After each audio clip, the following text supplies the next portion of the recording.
अस्सलाम वालेकुम। वालेकुम सलाम। जी, कौन और कहाँ से? हम न्यूपोर्ट से बोल रहे हैं, मनोहरा चौधरी। जी माशाल्लाह चौधरी साहिबा। जी, हमारा एक प्रॉब्लम है, हम 73 इयर्स ओल्ड।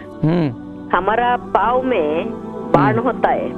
पहले डायबिटिक था, अभी डायबिटिक चला गया है, तो फिर भी हो रहा है।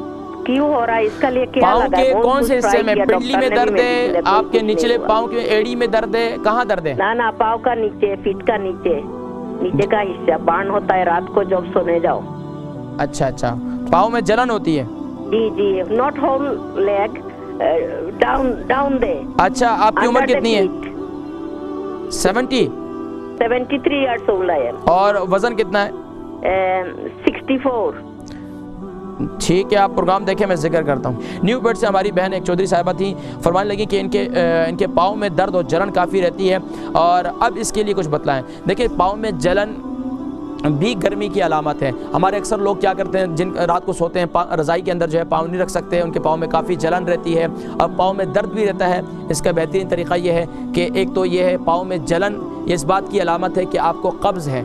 अब कब्ज़ के लिए आप इंजीर इस्तेमाल करें। अगर कब्ज़ नहीं है तो फिर बेहतरीन तरीक़ा ये है कि रात को जैतून के तेल से मसाज करें। सिर्फ जैतून के तेल से आप मसाज करें, ऑर्गेनिक जैतून का तेल ले लें, उससे मसाज करें, मसाज करके आप सो जाएं और इंशाअल्लाह वल अज़ीज़ ये कंटिन्यूसली इस्तेमाल करें, इस यकीन के साथ कि अल्लाह ने फ़ी शजरती मुबारक कुरान करीम में फ़रमाया और अल्लाह ने इसकी कसम भी खाई है। इसको इस्तेमाल करें और इंजीर को रात को उसको गीला कर लें, सुबह उठकर उसका पानी इस्तेमाल करें।